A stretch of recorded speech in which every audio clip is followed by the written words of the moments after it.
What's going on, everybody? Thanks for tuning in to another episode of California Underground. I'm here with my co-host, Camille. How are you, Camille? How was your Christmas?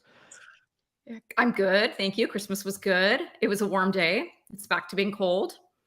Yeah, it was like a stereotypical, well, not stereotypical, but it felt kind of, I don't know if I should have felt bad for basking in like 70-degree weather and the rest of the country is dealing with like below freezing and like Buffalo has like 6 feet of snow and we're just like 75 degrees here. This is really out of control. That's why we pay $6 a gallon for gas.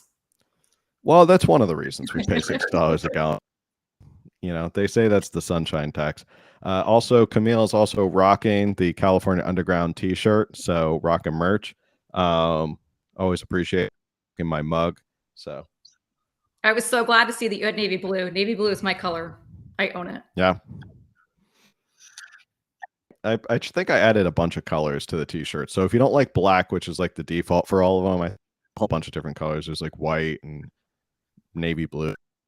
And you have to go check it out. But the point of tonight's episode is not to talk about Christmas and the warm weather.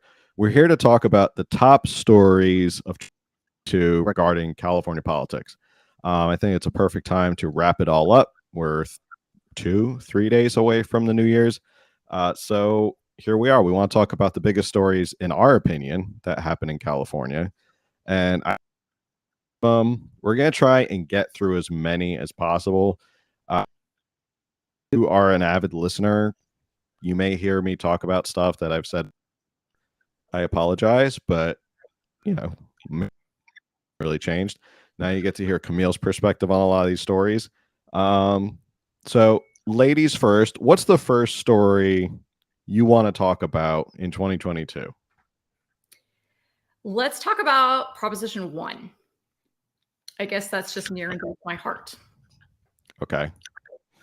What do you want to talk about? Obviously, that came about because, I wouldn't say it came about, but people really showed up because of the Dobbs decision with the Supreme Court. Mm-hmm.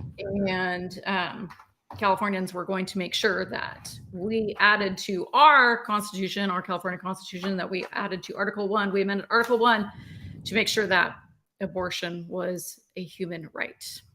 Mm-hmm. Yes. On top of there are in California that protect this right.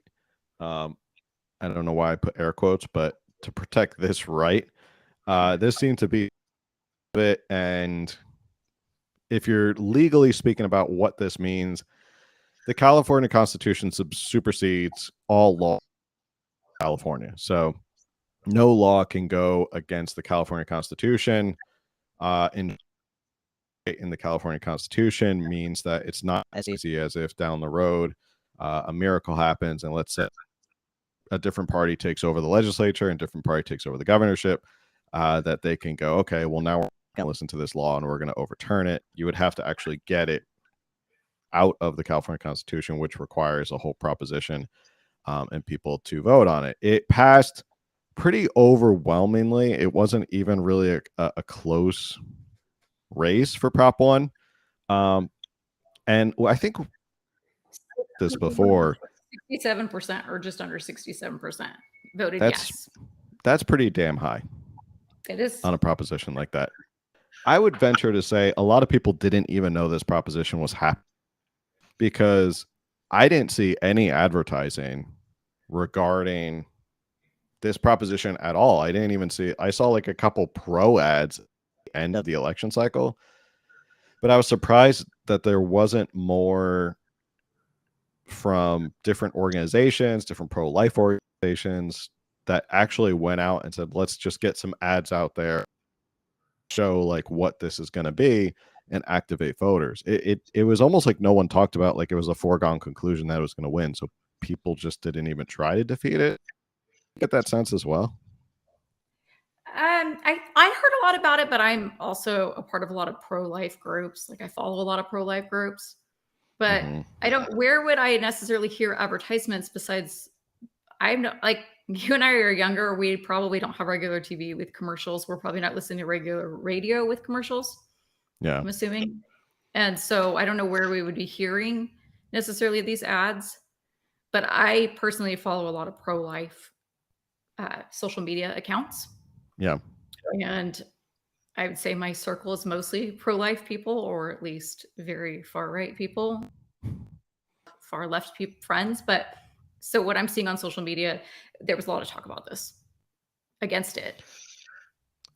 Yeah, and I think there was definitely a group of the electorate that was activated against it. It's just interesting to me that that didn't translate into yard signs. It didn't translate into, like, our good friend Cynthia hates yard signs. I'm surprised we didn't I see mean, I yard hear from signs. every candidate they don't do anything. Sorry, I interrupted you. I hear yard signs really don't do anything. It's never like they've determined in polls Yeah, that people are not really swayed by them. yeah, I don't think they move the needle at all. But he looks at a yard sign, just goes, "Hey, I know that name. I'm going to vote for him." Yeah, I was just surprised that it didn't.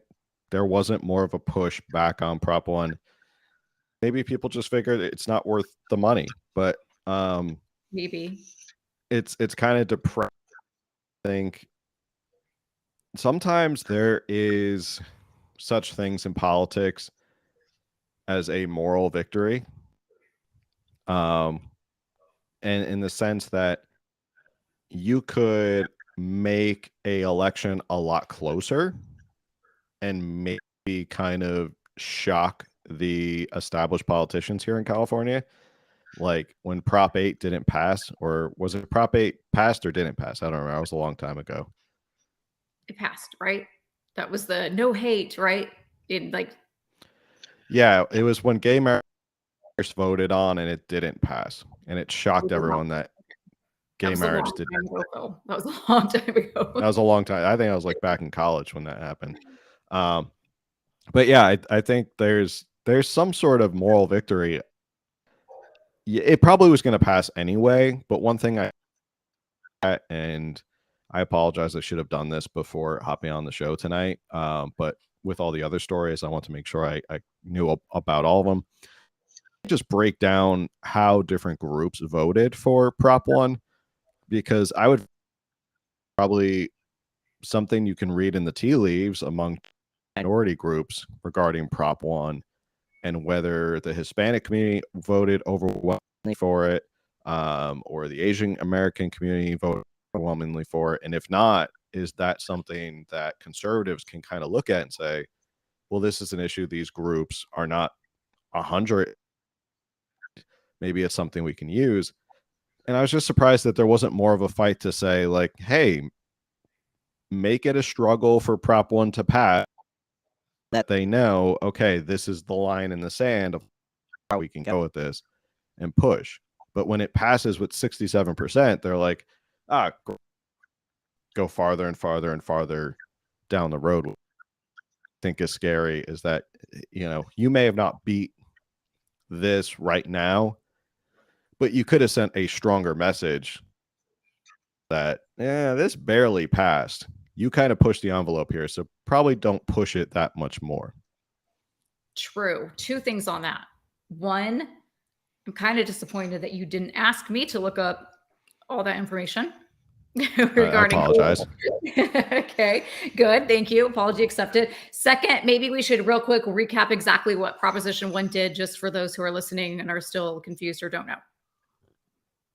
Yeah, Prop 1 very basically protects right to reproductive choices. It doesn't say abortion in it, but it's kind of enshrined of like you choose whether you want to take a child to term or if you want to get an abortion.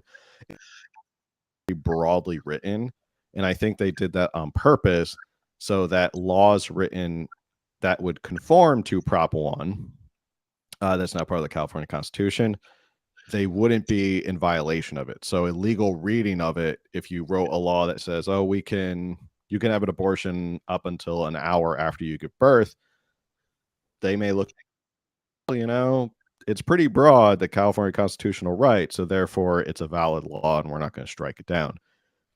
So that's what Prop 1 basically it was definitely pro-abortion in terms of abortion right. It was definitely a political move by California Democrats after the Dobbs decision, which was the biggest political story, I would argue, in Right. 2022, was that Roe was overturned. And I think California was just kind of planting its flag in virtue signal world of like, we're going to get this out. It was a constitutional amendment proposed by the Senate of the California legislature. And yeah, I mean, it passed overwhelmingly. So it does protect that right to an abortion, say abortion. And I keep using air quotes. I don't know why. It actually does say abortion in the wording. Oh, it So does say Article abortion. 1, Article 1 of the California Constitution, Section 1, it was added as Section 1.1.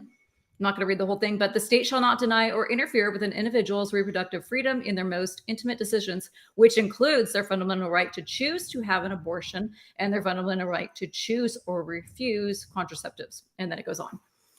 Okay.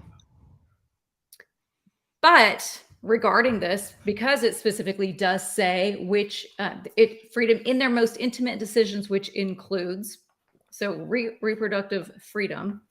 Mm-hmm. California put out that website. What is it, like abortion.ca.gov or something like that, where you can go to find where to get an abortion. And on that, have you seen that on that website? They have like a resource link, and they actually want people to report pregnancy crisis centers for misinformation, because pregnancy crisis centers don't generally offer abortion. Therefore, they are not pro-choice clinics. And are you pulling it up? I'm pulling it up right now. Okay. So they actually have like a PDF. If you go to support, I think it is it support, and then maybe it's under getting, no, I forget, whatever, it doesn't matter. Anyway, they have this, I printed it out. This is a PDF that this is know the differences between crisis pregnancy centers versus reproductive healthcare facilities. And then they want people, there's like a form that you can click to report crisis pregnancy centers. Mind you, we taxes, state funds are funding abortions, but we are not funding crisis pregnancy centers. And so I don't see how this protects your most intimate decisions for reproductive rights. Like this is, like you said, this is very pro-abortion. This is not pro-choice.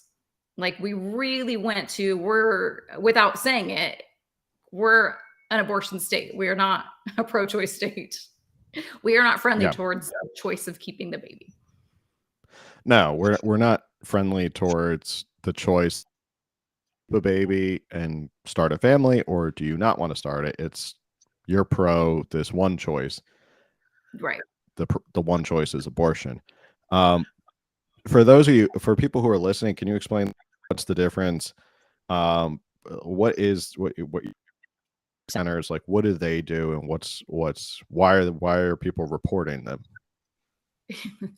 So a crisis pregnancy center would be that if you are a woman, not a birthing person, but a woman who finds herself pregnant with crisis pregnancy, whatever the situation is, abusive relationships, rape, single, poor, low income, whatever it may be, and you would like to find other resources, other options other than abortion. Maybe you would like to adopt out your baby. Maybe you want to keep your baby and you don't know how that's going to be possible. And so crisis pregnancy would be something that would help you with setting you up with adoption, setting you up with, food, baby. They're often funded, obviously, nonprofits.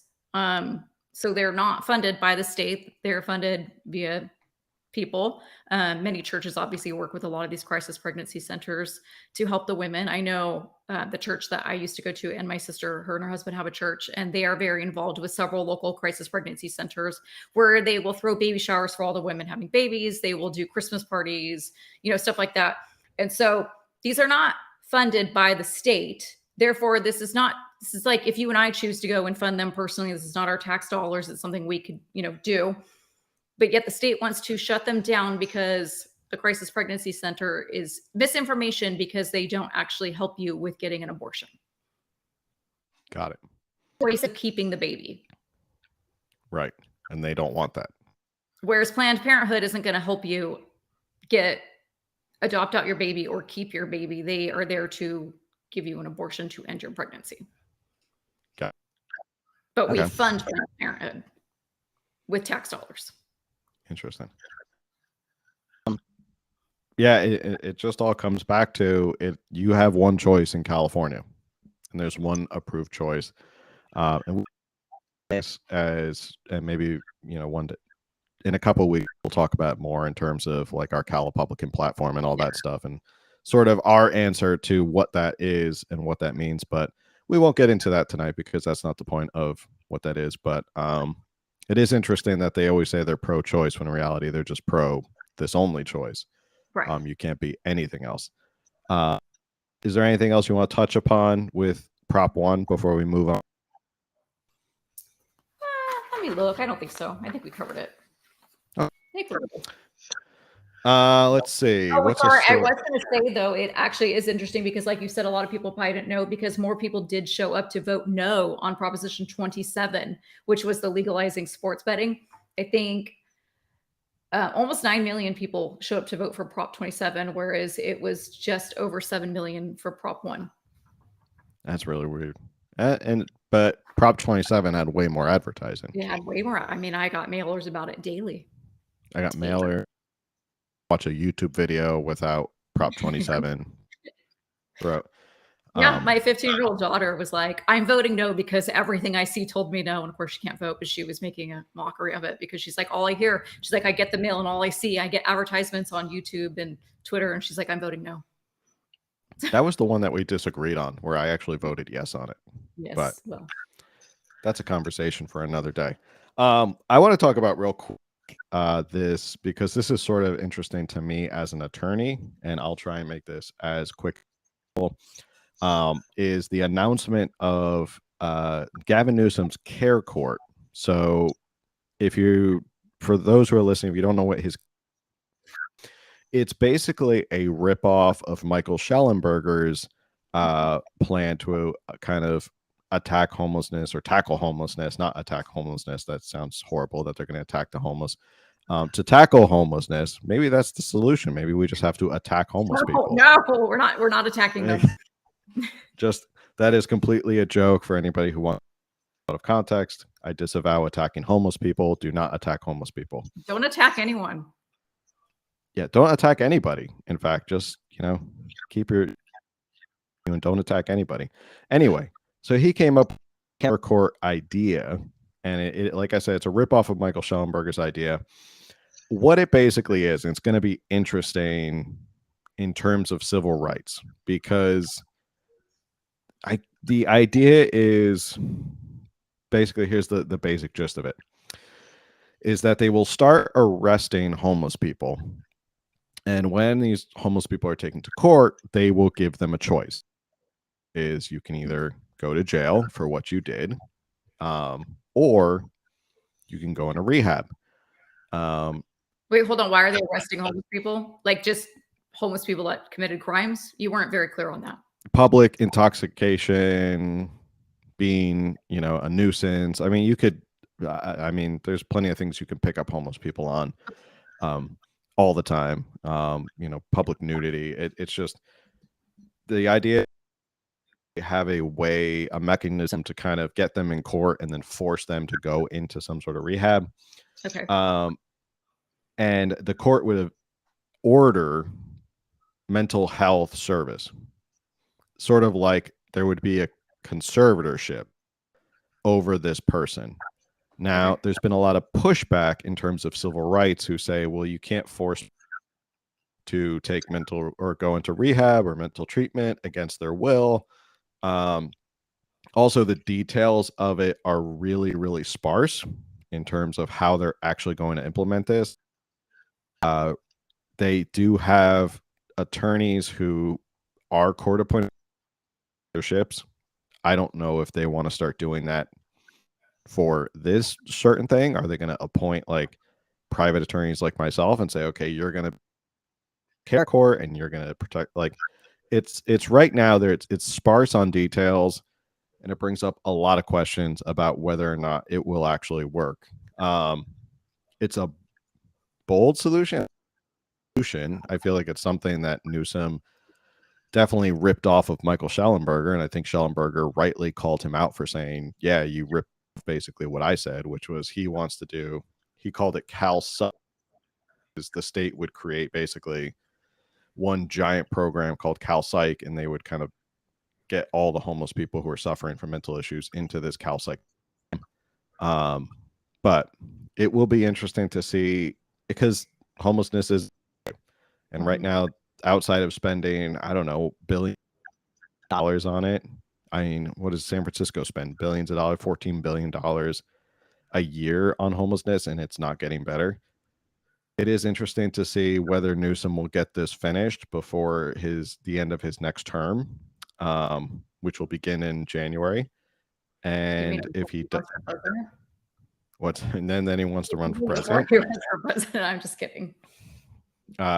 Which we're going to get to. We're going to talk about why he did stuff this year that I think shows that he wants to run for president.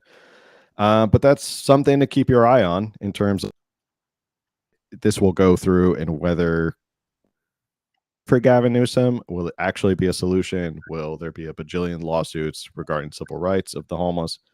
I think there's a lot of people who are just fed up with homeless. They're at a point where they're just going, I don't know, just do something, just do anything. Like we can't keep going down the same road. Nothing's working. Try something different. So that's a story that I thought was bigger, and you know, I've learned a lot about it through different attorney groups and stuff like that. So I thought it was interesting. I could just see, and I'm being serious when I say this, in a few years, the homeless groups rise up and they're kind of like the new BLM, because they're going to feel like they are being targeted simply for being homeless, not for committing crimes. There's going to be like a whole uprising of them against the state, you know, against the system, because they're going to be like, you hate us because we're homeless. Yeah, I'm not making a joke. I'm like, I could see that happening. Oh, I could definitely see that happening.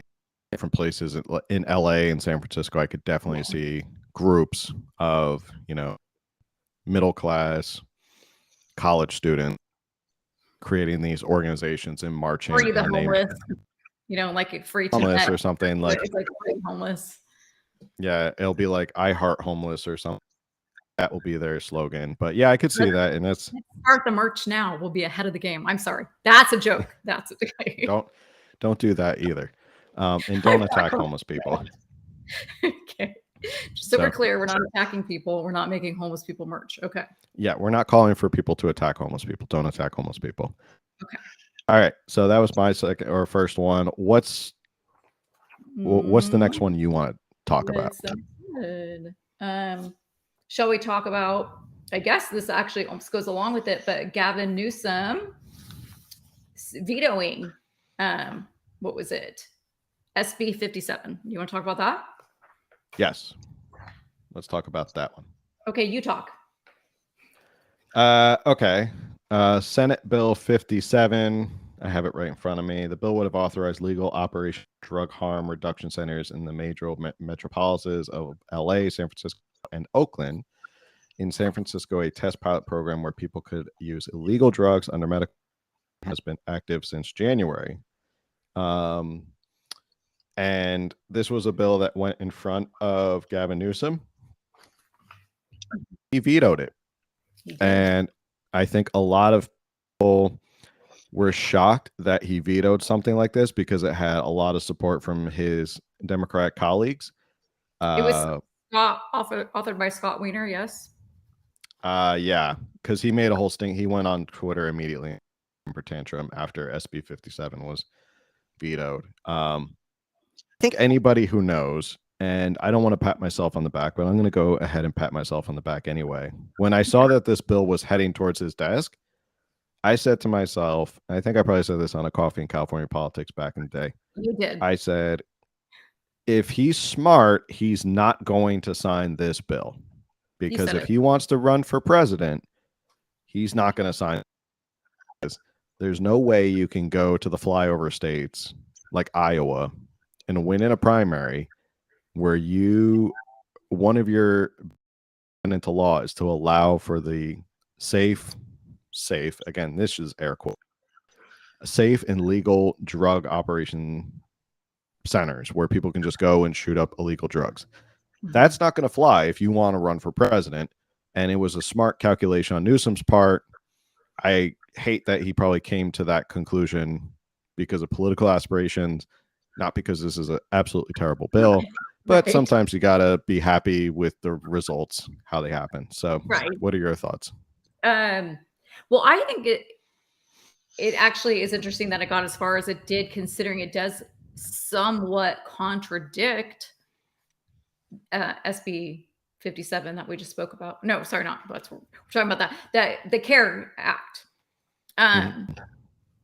Drug use is illegal. And then here they were trying to make it like, well, let's make it legally safe, but let's also arrest homeless people for crimes.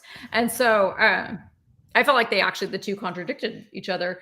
But yes, like you said earlier this year, you thought Newsom would veto it simply because of his presidential aspirations, and it would not look good when it was brought up across the whole country that, oh, well, he signed this SB 57 into law allowing legal safety sites for drugs. Because with everything is a slippery slope, and I hate to be that person, but everything is a slippery slope, and it's going to go beyond just like safe drugs for the homeless community and the, this and that. It's going to be like, suddenly it's going to be our teenagers are going to be showing up to these sites, and and they're going to be protected. We're always about protecting our kids from their parents. The parents are the bad people here. So I'm very glad to see that this was vetoed. However, did you read his letter that he put out, his statement? I did not know. I'm sorry. I should have sent it to you. I didn't send you all my links this time. So he put out a whole, I'm not going to read it, but there was a few things that he said that he would like to, that he was concerned about, that he would like to be addressed so that this could be brought up in the future. Like his concerns on just this and that, of why he vetoed it and what he would like to see reformed so that this can pass in the future. Okay. So don't be surprised when they add that, kids over the age of 14 can also use these safe drug sites because their parents are really mean and won't let them use it, and drugs, that is. Well, I mean, we're sort of in California. Scott Wiener, our favorite senator, who is really focused on the top issue, has a group of other senators who are pushing for the legalization of psychedelics in California now. So it just seems to be like they just kind of keep pushing the envelope, and they keep pushing the envelope, and I don't see how this is really the most to be pushing psychedelics. Are there any other states did Colorado legalize? I feel like Colorado legalized. I don't know, but I wouldn't be surprised. But I don't. I feel like California wouldn't be the first state to legalize psychedelics like shrooms or something, but Scott Wiener does like to put out these ever so important bills that really tackle the hard issues here in California, like protecting drag queen story hours and psychedelics and stuff like that. Shows his real tough. This article I was reading, though, these programs. So there was a test pilot program in San Francisco, and Mayor London Breed shut it down. And there was not really a lot of media on it because it looked bad. However, the UK Daily Mail did a deep dive on it, and they said San Francisco's notorious taxpayer-funded open-air drug markets will close the year after the facility that's said to have cost $19 million in taxpayer cash treated just 1 in every 1 and failed to cut fatal overdose numbers.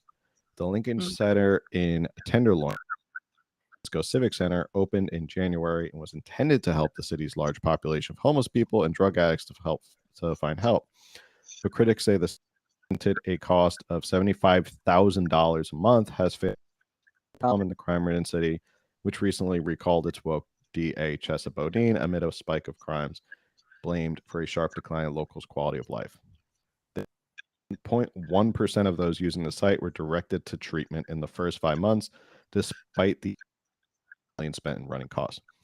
So, if we're want to see does this work or not, you can. We saw. We saw the results. This pilot program in San Francisco did not 1% for $19 million. That's how much it really helped. So it's a disaster waiting to happen, and like you said, it's probably going to come back with some reiteration. Okay, my bet is if it comes back with just a couple tweaks, I'm not sure Newsom would even sign it then. I think this is just because any smart politician is going to see the possibility of any opponent, whether it's Democrat in the primary, is going to be able to show drugged out homeless people dying in the streets of San Francisco and go, this is the San Francisco and California Newsom has run. Want coming to Iowa? And then people go, no, I don't want that coming to Iowa. Don't California my Iowa. And like, that's it. Like, he'll be dead in the water before he even gets his foot off the ground. So, well, I don't know. I know a lot of people come to California to be homeless because we pay them to be homeless. Mm-hmm. But are a lot of them like raised here? Because I'm just thinking back to, I know you weren't raised here. I was raised here. The DARE programs that we had all my entire life. Like, so were those a complete failure? I think I remember seeing that DARE overall was not a success. I don't know. I'd have to look that up. That whether the DARE program was an overall success or not. But we could look it up right now. Why do we have such rampant drug use here? I think it's because of the laxed policies in terms of DAs. I think it's the laxed criminal policies. Allenberger did a great job exposing that video where he went and talked to the homeless people. He talked to that one homeless guy who basically spilled the beans and was like, look, because I get $800 in cash, I get a certain amount of drugs, I get clean needles, I get basically provided a life on the streets. And if I have no bills and I don't have anything to use it on other than food, $800 away. And if the city's not going to move me along, if I set up a tent, there's no disincentive to not be a homeless drug addict in California. It's just the most comfortable place I think people to go. The weather's good. You're not going to have to worry about freezing to death or overheating to death like in Arizona. And that's just it. Like, it's just the most combination of the factors just makes it the best for homeless people to show up here. I guess they figure if I can get on a bus with my last bucks and all my possessions and catch a bus to San Francisco, that's where I'll go. So that's my theory. Okay. I wanted to look December 20th. This is actually really recent. This was 3 days ago. The DARE program. I'm looking to see talk amongst yourselves. You want me to just talk? With explicitly 5.8% of 8th graders, 13.8% of 10th graders, and 19.4% of seniors were utilizing it in 2008. Only 5 years after the fact, those figures expanded to 7, 18, and 22.7%. It doesn't look like it was an overall success. But anyway. For like 30 years, that program ran, and then they figured out it was not successful. Yeah, I guess having police off and talk about drugs to kids and scare them with the whole, like, this is your brain on drugs, didn't really work at the end of the day. There was a story that was mentioned in this article that we didn't touch upon briefly, was the recall of Chesa Bodine, how big of that was in San Francisco and in California politics that he was recalled. That was this year, right? Or was it last year? Why do I think it was last year? They're all merging together. No, I think it was last year. I think it was last year because there was the recall. There were 2 recalls going on. Yes. Look it up. Never mind. That was not 2022. Anyway, okay. So on to the next story. My turn or your turn? It's your show, Phil. You go ahead. Well, I'm just trying to keep it even on what we want to talk about next. I think that was me. It's your turn. Okay. Speaking of spending money and where does it all go? The California surplus that was bragged about to be $100 billion, 97 and change, is now gone. It's all gone. I spent it. I bought things. You spent California merch, California Underground merch. I spent it. It's not that expensive for people listening to buy that any California merch that you need 96 or $97 billion. Okay, so this was, when was this announced? That in a deficit? No, sorry, that we had this like additional, this surplus of $97 billion. It was at the beginning. Well, it was last year because the budget was for this fiscal year, right? As I'm reading this article,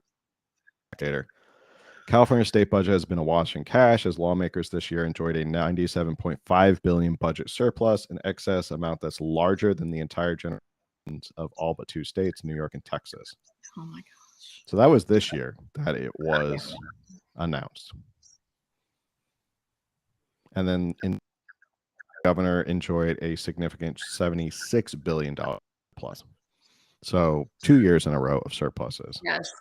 And now next year they're saying we're probably going to be what, 25 billion deficit? Is that what?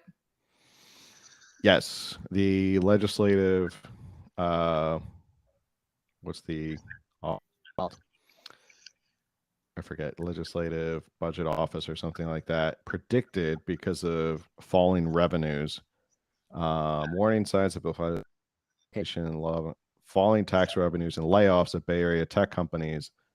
And now it's going to be like 24 billion. Oh, here we go.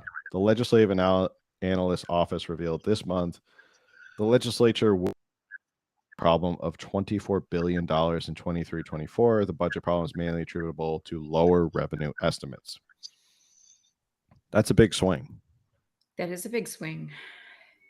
And I'm imagining we didn't like vote out all those people on the budget committee. I imagine we just kept in the people that appointed them and didn't vote them out because they're really good at budgeting.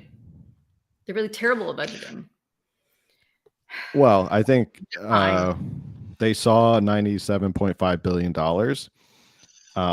and their eyes got really wide and they decided we're going to spend it on a whole bunch of things, including giving you tax money back. It almost a constitutional provision under the California Constitution that would have required the state to give tax money back. Like, you can't raise infinite amounts of tax money under the California Constitution. The specific article is escaping me right now. But if you raise a certain, you actually have to give some of the money back to California tax. That is, unless you can find things to spend it on. You can't just be sitting on a whole bunch of money. Okay. So that's why he was like a drunken sailor this year. Let's see, $1,500 for healthcare workers, expanded healthcare in particular, like we talked about. Women seeking abortions, 3 months of free public transit, record per pupil school funding. I'm sure you have comments about whether spending more money on public school per pupil is probably a good thing or a bad thing. It would be fine if education wasn't like failing. You know, I mean, I think we talked about a few weeks ago how they want to now do the additional 4 years or whatever. And it's like they're failing. I think we're 48th, 49th in the nation, and throwing more money at the problem hasn't solved it yet. So they need to find out why we're so bad at education, at public education, and fix it. I'm not Yeah. anti-public education if it works, but it's not working. Right. It's broken. Yeah. Well, I mean, teachers unions who own and in the California legislature and with Gavin Newsom are always going to beg for more money. Yeah. When you have, what is it, superintendents who make $500,000, like over $500,000, maybe we examine where that money's going. Like I've heard that the condition of their schools. And there's things that absolutely need to be repaired, and the schools absolutely need money, but it's never going actually to the schools and to the education and to furthering the children's lives. It's always going, like you said, to the supervisors who are making $500,000. Somehow in all these education bills, in all these funding public education, there's always the fine print in that it's not really going to the schools. It's not really going to the education. It's going to the person who thinks they're some hot shot running our lives. Yeah. Just looking at some other things that he spent on. And this was also in advance of the recall saving election. it for the alimony for the putative spouses. Yeah, that may, I don't know. Found a way to drop that one in. Putative spouses may have to wait because now we have a $24 billion deficit. He wanted to spend $12 billion to have almost $3.4 billion to expand preschool to all 4-year-olds, 1.5 cleaning up light. And of course, these were all things that he announced while getting a nice photo opportunity for future campaigns, whether the election this year or maybe a presidential run in 2028. Number we looking at 28 would be when he'd be up if Biden runs again. I think so. Yeah. I think they'll let Biden run again, and he wouldn't want to interfere with that. So I'm sure 2028. Yeah. So it's interesting that we went from this huge budget surplus. And this article I'm reading, the American Spectator. Let me ask your opinion, and this could be a topic of discussion, is do you think because of it's going to require Gavin Newsom to become even more moderate in the next coming years if he has a deficit where he has to sit down and go, okay, the state I was bragging has $100 billion in a surplus, now $24 billion deficit. He's going to have to sit down and show he can balance a budget and work across the aisle and within his own party as well and show I can do this and I can govern efficiently. Do you think he can do that? Do I think he can govern efficiently? No, but you kind of asked me two questions. Moderate, I imagine that he'll be forced into becoming more moderate and showing that he actually can fix the budget, improve the budget. But I feel like the things he's going to start cutting are going to be like, really that? Like, it's not going to benefit you and I, the actual taxpayers. It's going to, like, he's not going to cut anything there, in my opinion. I think anything that he starts to cut is actually going to be things that might even hurt us. But that will be beneficial to anyone crossing the border or anyone coming in for, because we're such a sanctuary state for everything now. So I feel like those things will stay protected, but the actual taxpayers here that have been here paying taxes will be the ones that won't see anything from it, as usual. Yeah. I could agree with that. I think he'll make concessions on stuff that doesn't hurt or kind of move the needle at all, which is fine. There's probably a crap ton of programs that deserve to be cut that at the end of the day we probably don't even know exist. We won't even notice when they're cut. They'll change nothing. Yeah, it won't change our daily lives, but it will be cut. But I think it will also force him to be, I guess it's going to force him to be more moderate because he doesn't have just an endless amount of cash to spend. Like, I think he can't just go, I'm going to fix spending a crap ton of money. I'm going to fix, I'm going to be a sanctuary state for abortions because I have a crap ton of money. Like, I think it's going to force him to moderate his overall goals, because if you're running at a deficit, especially $25 billion, you can't be running around in a progressive utopia when you don't have money to spend on it. And states, unlike the federal government, which can run credit and it doesn't really matter, they're just playing with like monopoly money. States can't really do that. They can't run on credit. So they have to deal with what they have. And if the state doesn't have money, the state doesn't have money. It's not like they can just print up more California bucks to make it work or finance system. So it we will be can't interesting. technically, as a state, I don't think, like, we can't technically file for bankruptcy. We can't claim for, Now, we have to do cities something. can. Cities can definitely file for bankruptcy. New York tried, and Jimmy Carter said no to help bail you out in the 70s. That's how bad New York was. New York might be on that path again. It might be headed towards the New York of the 70s. So yeah, it'll be interesting to see. He definitely can't boast about it. This is going to be saying, let's say hypothetically, this is all sort of under the cover of Gavin Newsom, which we all know he's going to do anyway because he's always looking for that next brass ring. Is somebody, whether it's Trump or DeSantis, going to point out you went from $100 billion surplus to a $25 or $24 billion deficit in one. Explain to the American people how you took all of that money and squandered it away and went into a deficit. Is that the type of president you want running the country? It may make a difference. If on the left, it may not make a difference. They may say just spend, baby, spend. I don't care. They don't know about economics as well. So, but I definitely think it'll be something that's going to crop up down the line for him politically. This is not going to look good for him. Where did all the money go? Yeah. And I think we deserve to know where it went. Yeah, and they don't publish their state checkbook, so we have no idea where all of that money goes. Let's see. I picked one, so you pick another one. All right. How about the so-called accidental release of the CCW information, private information? Right. That happened back in June of this year?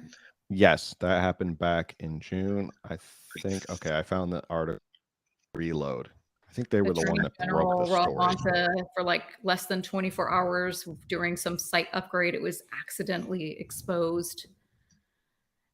Right? Yeah, you got it. Correct me if I'm wrong. What was it? Addresses, people who had applied for CCW permits, people who had them, people who had been denied. Basically, if you applied in the last, I forget however many year, whatever it was. Information on like 40,000 people. I'm just trying to recall, so I might be wrong. Their personal information, even including if some of these, like for some people who had restraining orders against their, abusive domestic partners and whatnot. And I think that their addresses, names, addresses, etc. But not. What's interesting is I saw that their banking information was not released, allegedly, but then he said you should cancel your credit cards, and I was like, well, why? If that none of the financial information was released, why are we canceling credit cards? I thought that I had heard initially someone had requested this information. He was like, oh, that should be information available to the public. Was that just a sensationalist thing that people ran with? Because then when I was looking, I couldn't find that again. And I don't want to put out misinformation, so I'm genuinely asking. Yeah. I think you could request some information, but all of the private information kind of got released as well. So I think they were looking for like general information, and it sort of got leaked that they were able to go in and get all of the information. Okay. And like Reddit, the California Gun subreddit, people were able to like look up their name, and they were like, I just looked up my name and was able to see my address, my phone number, like date of birth, like all of that stuff. I think it's I don't usually like to put my tinfoil hat on, but this is one of those cases where I'm definitely putting a tinfoil hat on. And I think it's interesting that it happened so quickly after the Bruin decision, which kind of enshrined the right to carry and conceal and get carry and conceal permit. Even though they released a letter and said, "Hey, we instruct all of law enforcement, sheriffs, and stuff like that to comply with this new Bruin decision. We're not going to stand in the way." And then all of a sudden, oopsie, we're going to share all of your information, and sorry, it's all out there now. So everybody knows if you have a carry and conceal permit. Brings up a whole host of issues of safety to the person, not only for identity theft, but whether or not somebody who's, they have a carry and conceal, but I don't know where they live. But now you have their phone number, you have their date of birth. There's a lot of safety concerns as well. Although I don't know how smart you would be if you're going to go after somebody who has a carry and conceal permit at their home address. Probably means they're also packing something else. Right. I agree. But if it's, I agree. But there's definitely safety issues for sure. And I think it also has a very strong chilling effect on people who initially may have heard the ruling from the Supreme Court and are in counties where, like San Francisco or LA, where it's really hard to get a CCW. And now all of a sudden the Supreme Court says, nope, you have to issue. You don't need good cause anymore. Everybody shall issue now. So you have a lot of people in those counties who before could not get it. All of a sudden going, maybe I shouldn't get it because I don't want my name breached or given out by the California Attorney General. I felt like it was very, it reeked of retribution by Rob Bonta. It just seemed too convenient that after the decision came out,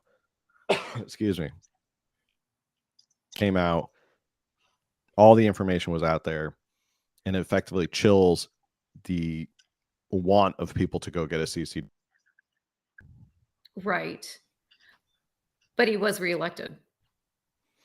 Oh yeah, I mean, he was reelected resoundingly. That didn't change. That didn't change anything. But what's also, he's hypocrisy. Back in May, so just weeks before this happened, he was like really on about the health apps about, you need to keep users' health information private. They have a fundamental right to their privacy. It's in the Constitution, their privacy, their health information, private. And I think that's not the first time he's said that. And he's made statements, and he's passed other things or has had, right? Like we're all these privacy acts, the Consumer Privacy Act, like he acts like he's so big on privacy and, your constitutional right to privacy. But then all of a sudden the gun owners were under a literal attack. Yeah. I mean, that's because in California, the gun owners really are sort of second-class citizens because they view gun ownership as a second-class right. So it's not surprising they did this. It was probably, and of course, in an investigation of themselves, they determined, we didn't do anything wrong. It was purely accidental. We didn't do anything wrong. I also, when I investigate myself, didn't do anything wrong. I'm completely innocent. Yeah, when I usually question myself, did I do anything wrong? No, I didn't do anything wrong. Get yourself out of it. I didn't do anything wrong. So there was no repercussions, consequences. There was nothing that happened to Rob Bonta. There was nothing that happened to anybody who was involved in this. But all I can say is to anyone listening, still go out and get your CCW. Don't be. I agree. I think if he did this gun once, rights are women's rights. Guns rights are absolutely women's rights, and especially carry and conceal. Definitely a great equalizer when you're out in public. So yeah, I think he can get away with it once. I think if it happens again, now we know you're just doing it on purpose.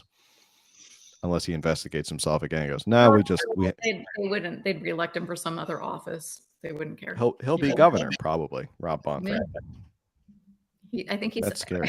I forget. I think he might have he might be like have opened up for lieutenant governor for 2026. He's on there for something. I forget. Yeah, I could see that. But a lot of times they also do that so they can just park money that they have left over from goes down. Right. Okay. So okay, your turn. That was a big story. I'm trying to think of, I guess the last one that a lot of people, were asking about, or people commented on Instagram when I put this poll out there, is the issues. Oh yes. So California has created this task force.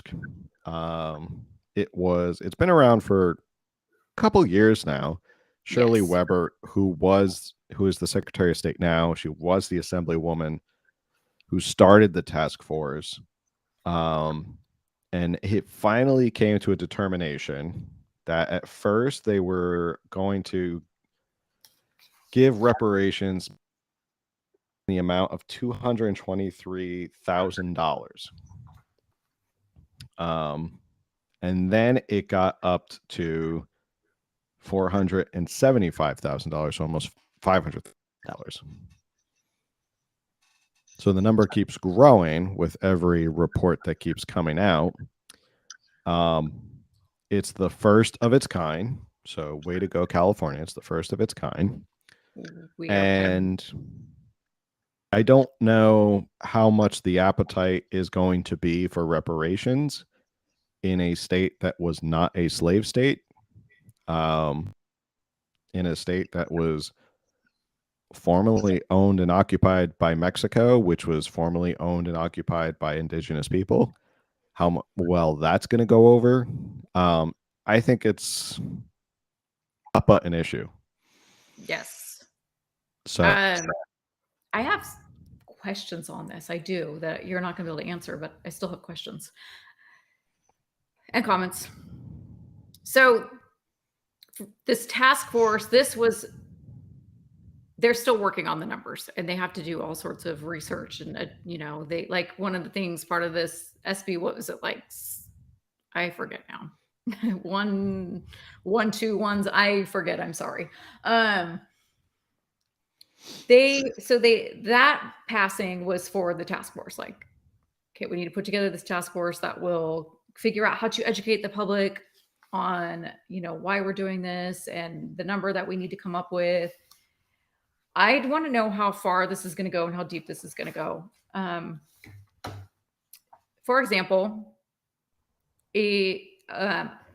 one of the things it says is that it's, to give Black people the reparations, especially those who have ancestry who were slaves. So it says Black people, especially, not only. So it's like, okay, how Black residents of California, does it go to all Black residents of California? Do they have to have been residents for a certain amount of time? Do they get more money if they can prove that both of their parents were ancestors of slaves, kind of thing? Like if they can prove lineage on both sides of their family. But then obviously this has already passed. This is going to happen. Who knows how much? How far are we going to take this? And I mean, slavery was a horrible thing. It happened. Like, I'm not denying that. And I think that there is definitely things that were taken. Like, I am very into Holocaust, World War II history. And one of the things that, like, actually, The Woman in Gold was a book that I don't know if or it was a movie, and I don't know if you would have read it, because there was like a whole law thing there. So fascinating to me how this painting that was owned by this Jewish family and the Nazis had stolen it. The first half of the book is all like the history of the family and the Holocaust and their, whole ordeal during World War II. The second was like the law, how it was proven with the law that this belonged to their family and how they got it back from Germany, and reparations. And yeah, there's things that were stolen from people, 100%. And they should be given back. But this seems to be for all Black people, residents of California. So if they moved here from another country a few years ago, like, do they get reparations? Do they need to be a certain percentage of Black? I know I joke with you that I'm 2% Nigerian with a DNA test to prove it. That's true. I'm 2% Nigerian. I don't look it. It's in my DNA test. No, I'm not going to fight for reparations, but does that mean that someone like me would be owed reparations? How me, this white girl, how am I 2% Nigerian? Okay, next step, Japanese. We had them in camps. That's a fact. Like, so is it their turn next? Probably should be. How about the people that we did steal this land from Mexico? Yeah. Or So the indigenous. So yes. Well, I think the first question I can answer regarding who qualifies, and I think the task force has said you would have to be able to prove based on lineage that you did descend from someone who, so to answer your question, could it moves from a country in Africa, and they just show up and they say, hey, I want to get, you can't do that. It has to be through lineage. Great grandmother, grandparent was a slave, and therefore I'm a descendant of that slave. So that I think that's going to be the tricky part, is to show, be requiring people, what if you can't find records? How do you figure it out? How do you verify that these are the correct records of the certain people applying? And to your other question, how long do you have to be a resident of California? If you can prove, if or you've done your research and you say, yeah, I'm a descendant of slaves, move to California, I'm going to get $500,000. Right. Cutoff of people moving to California and getting that, because right now, going back to a previous story, we're at a $24 billion deficit, and this would cost, I think I did the calculations, it would quite literally bankrupt the entire state. Like, the amount of money it would take is almost the amount like we run our budgets at. I think I did the math right. At $500,000, they estimated how many people in California. I think I forget what the number is, but yeah, it's quite literally bankrupt the state, to the point where you couldn't give money to public schools, you couldn't give money to first responders. Like, every government program would be cut off for this program to pass. And I don't think, again, this is all interconnected. Politics is all interconnected. Let's say, hypothetically, the task force comes out by June, gives their final number, goes to the legislature who doesn't care, because they, my far left Democrats from the Bay Area who don't care about spending money, go, yeah, this is great, let's do it. We're going to do this. We're going to be the first in the nation for reparations. This bill desk, he's looking at a price tag for the state's budget while we're in a deficit, and now he has to either sign it and be a suicide for the state, or veto it. And then, well, why he vetoed reparations, why he, as a privileged white man, vetoed reparations. I don't envy when that bill shows up on Gavin Newsom's desk, and so he has to figure out what's that. He's going to lose either way when it comes to this. Yeah, I think it's like, screwed if he does and screwed if he doesn't. Like, either he signs it and they figure out how to spend the money, and imperfectly, there's going to be kinks to it. I mean, look at how much money was lost in the EDD fraud during COVID.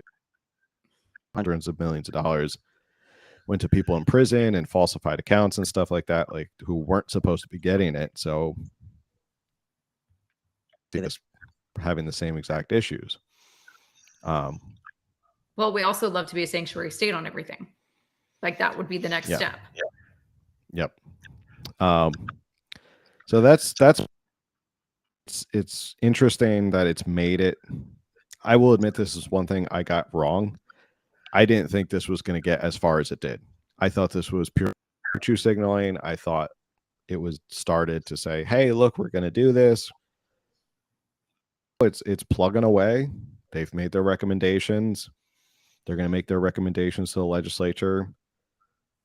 It may not get out either. The legislature may just be like, budgetary committee may look at this and go, we don't have the money for all of this, so we're not going to put this to the floor.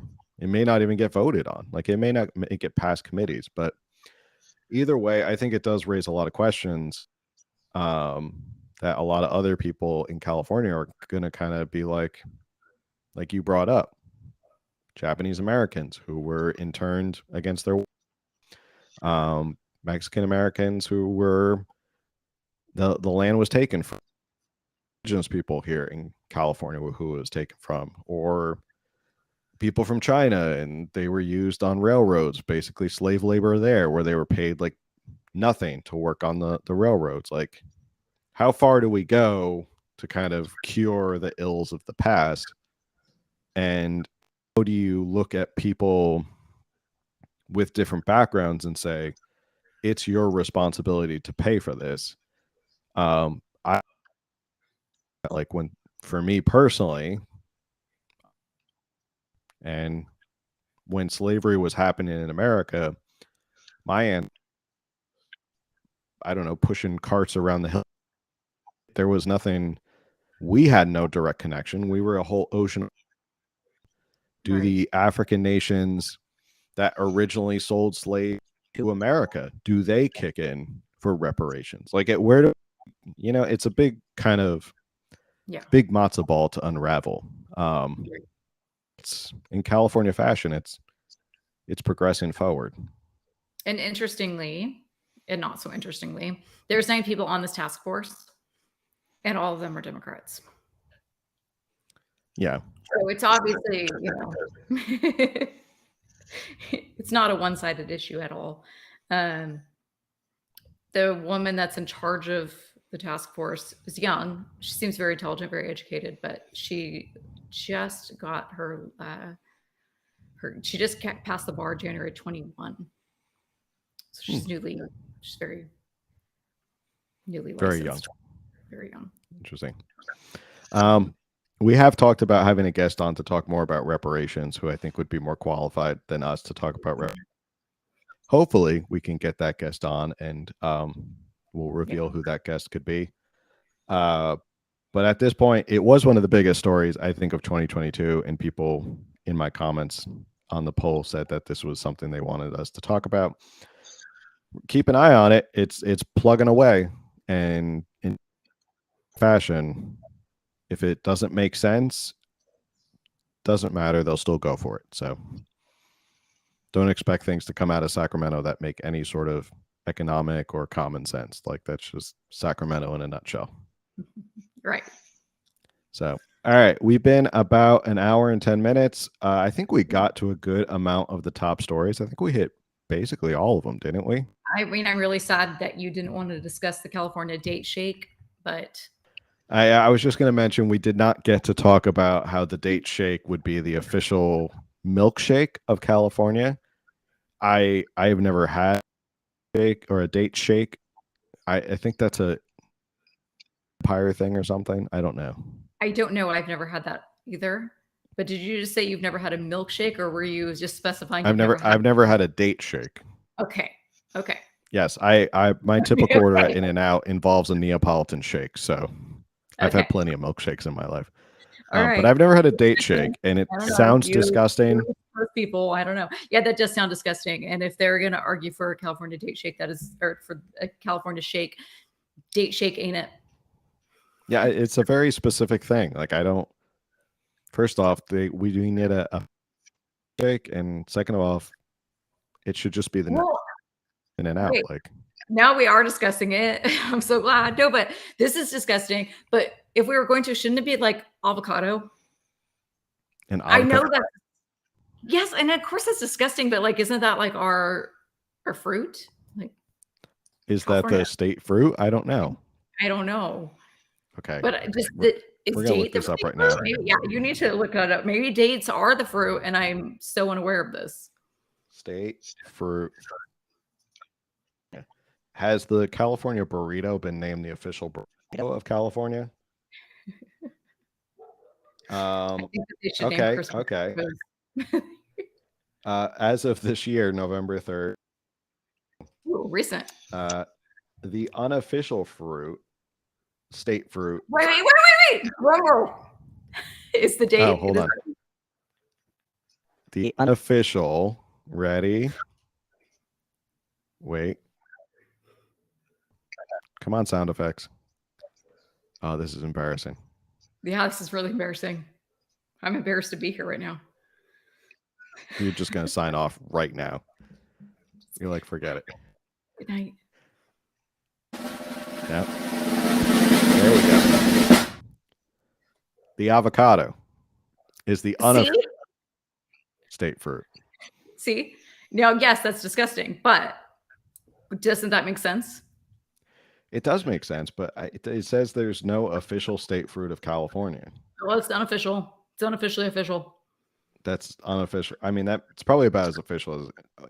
So how can we, in the list of priorities, worry about naming a official state milkshake other than a state fruit? I know. I think we need to make the state fruit a thing. I think we need to make that official. Yeah, I feel like we have no just goal. make avocados the Like, state fruit. Yeah, 2023 will be the year of making California a state fruit, and it will be avocados. I don't like avocados, and I have a couple avocado trees in my backyard that are totally ripe right now. But that's so very un-Southern Californian of you to not like. I don't like In-N-Out either or Chick-fil-A. So there you go. Oh my god! And now I'm leaving. You should. Now I'm ending this podcast. But anyway, yeah, the date shake. That was just a joke that we were laughing about. That was one of the top. Well, nobody.